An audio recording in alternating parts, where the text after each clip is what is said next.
Olá pessoal, bom dia, boa tarde, boa noite a todos os senhores que são inscritos no nosso canal Anotações de Processo Civil. Se você ainda não é, eu sou o professor Arthur Vieira e depois que eu concluí o meu doutorado em Direito Processual, eu resolvi me dedicar a esses veículos de comunicação para que eu pudesse transmitir aos senhores conhecimento jurídico de qualidade e de forma gratuita. Aqui eu vou pontuar o meu e-mail de contato para que eventuais interessados possam estabelecer um contato mais direto. Inclusive, nós podemos eventualmente considerar a hipótese de publicar um artigo científico em conjunto, tá certo? Bom, gostaria de pontuar também com os senhores o nosso canal no YouTube. Se você ainda não é inscrito, basta clicar no ícone do livro que fica no canto inferior do vídeo para que você se inscreva. Sugiro também que você clique no ícone do sininho para que você possa ativar as notificações dos vídeos que são constantemente disponibilizados por aqui. Gostaria de apresentar também aos senhores a nossa plataforma acadêmica, arturvieiracursos.com.br, arturvieiracursos.com.br, onde os senhores encontrarão cursos online de modo gratuito, inclusive com a emissão de certificado válido em todo o território nacional. Tá certo? Então, após a pausa, nós vamos tratar do vídeo de hoje. Olá, senhores. No vídeo de hoje, vamos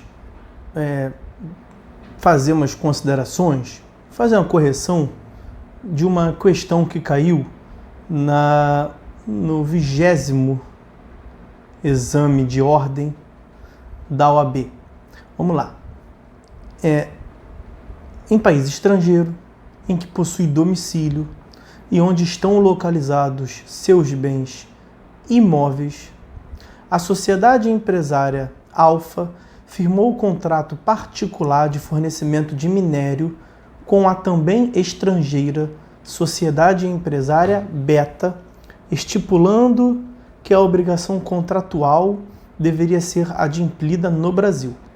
A sociedade empresária Alfa, diante do inadimplemento contratual da sociedade empresária Beta, ajuizou, perante a primeira vara civil de Montes Claros, Minas Gerais, ação com o propósito de ser indenizada pelos danos materiais sofridos, prestando como caução consistente dos veículos de sua propriedade.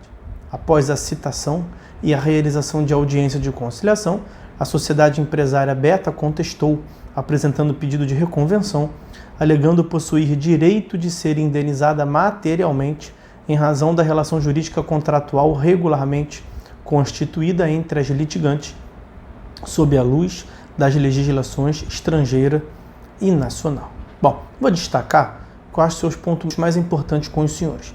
O tópico, a temática da questão é relacionada a despesas processuais, quando fala aqui em caução, e os limites da jurisdição nacional, que era antigamente chamado indevidamente de competência internacional. Então, olha lá. Em país estrangeiro, então aqui, ó, em país estrangeiro em que possui domicílio e onde estão localizados seus bens imóveis, a sociedade empresária Alfa firmou contrato particular. Então foi tudo, o domicílio era fora, país estrangeiro não falou qual, não importa. O domicílio da sociedade empresária lá fora, o contrato foi firmado lá fora para o fornecimento de minério com uma outra sociedade empresária que também é estrangeira, tá? Estipulando que a obrigação contratual deveria ser adimplida no Brasil. Então essa parte aqui vamos destacar. Ó, a obrigação contratual deveria ser adimplida no Brasil. Destaquei com uma cor diferente. Isso vai ser importante para que nós possamos chegar à conclusão de que essa ação pode ser proposta no Brasil. Sociedade empresária Alfa, diante do inadimplemento contratual, ajuizou perante a primeira vara civil de Montes Claros, ação com propósito de ser indenizada, prestando como caução. Outro ponto que eu quero chamar com os senhores aqui é a caução. Bom, vamos lá. Vamos avançar aqui, vamos para o próximo tópico. Com base no Código de 2015, vamos ver quais são as respostas corretas. Letra A. A caução prestada pela sociedade empresária Alfa não poderá ser objeto de pedido de reforço durante o trâmite processual. Para falar sobre a caução, nós temos que ir ao artigo 83. Olha o artigo 83.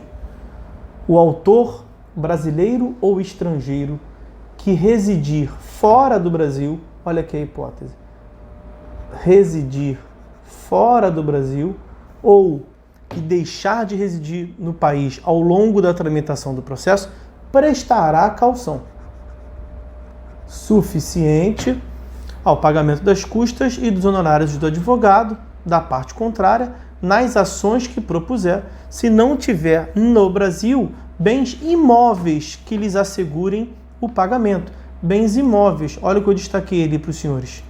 Não tiver no Brasil bens imóveis, por isso que ele prestou caução. Ninguém está no Brasil, país estrangeiro, também é estrangeira, todo mundo tem domicílio lá fora, os bens estão lá fora, por isso que o autor, o importante aqui é o autor, né? O domicílio do autor é lá fora, essa aqui veio a ser a autora, a Alfa. A Alfa veio a ser a autora. Ela teve que prestar caução. A alternativa A falou que não pode ser objeto de reforço. Vejam o que dispõe o parágrafo 2º. Verificando-se no trâmite do processo que se desfalcou a garantia, poderá o interessado exigir reforço da caução, justificando seu pedido com a indicação da depreciação do bem dado em garantia e a importância do reforço que pretende obter. Então perceba que a alternativa A está equivocada pelo que consta do artigo 83, parágrafo 2º. Vamos pular para a alternativa C, por uma razão qualquer que eu não faço a menor ideia, tá? Vamos pular para a alternativa C. A sociedade empresária Beta, para a admissão do seu pedido reconvencional, deverá prestar caução suficiente ao pagamento das custas e dos honorários de advogado da sociedade empresária Alfa. Percebam, mas senhores se lembram o que é a reconvenção? Aqui, pedido reconvencional. O que é a reconvenção? Reconvenção é uma forma de resposta do réu. Então nós temos aqui uma demanda em que o autor vai a juízo em face do réu. O autor, nesse caso aqui, é a Alfa e o réu aqui é a Beta. Ok? E aqui nós estamos diante, em amarelo aqui, ó, nós estamos diante da demanda 1, demanda originária, demanda 1 ou demanda originária. O réu, ao responder essa demanda, pode contestar, que é uma forma de defesa, ou ele pode reconvir, que é uma demanda incidental, é o contra-ataque. Então o réu pode propor uma demanda, pretensão própria, em face do autor. Então aqui nós vamos ter uma outra demanda, que vamos botar de verdinho aqui, ó, embaixo. Na demanda de baixo, o beta passa a ser autor e o alfa passa a ser réu. Mas veja, a beta também tem domicílio lá fora. Será que ela vai ter que prestar caução? Porque é isso que a alternativa está falando. Vejamos. Olha só o que prevê o artigo 83, parágrafo 1º, inciso 3º. Não se exigirá a caução de que trata o caput, inciso 3º, na reconvenção. Então está errada por disposição expressa. Não se exige, porque já se exigiu na demanda originária.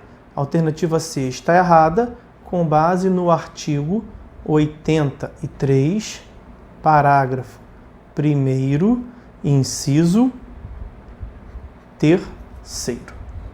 Ok? Bom, vamos lá. Agora vamos à alternativa D.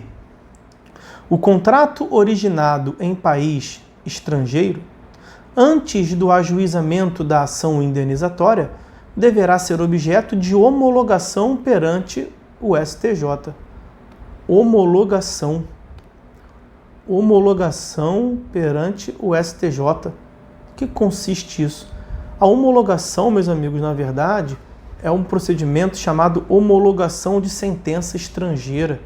Está lá no artigo 105, inciso 1º, a linha I da Constituição Federal, que com a emenda constitucional 45 de 2004 foi atribuído ao STJ. Saiu do STF e foi para o STJ essa competência. Vejamos. Artigo 105 da Constituição Federal.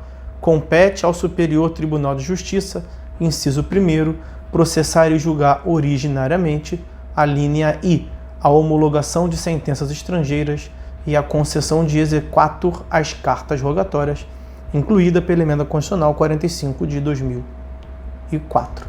Então, o contrato não tem que passar por homologação. Na verdade, o contrato, sendo descumprido, ele vai dar ensejo a uma demanda, como outra qualquer.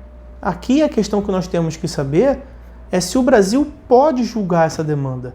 Porque percebam que até agora a empresa demandante, a autora, é domiciliada no estrangeiro e não tem nada no Brasil. A ré é a mesma coisa, domiciliada no estrangeiro, não tem bens no Brasil.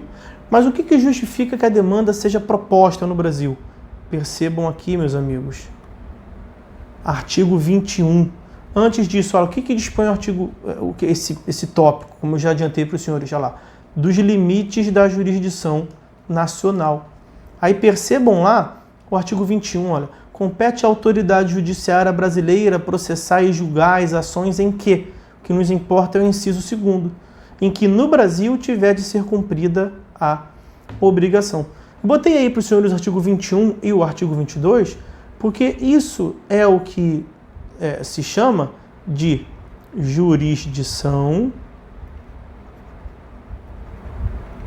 nacional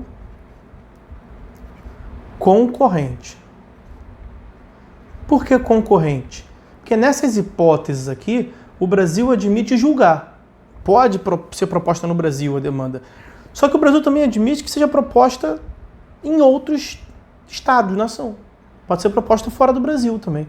Se aquela empresa demandante, se a Alfa quisesse propor lá no país dela, ela poderia propor? Poderia, o Brasil não ia se incomodar.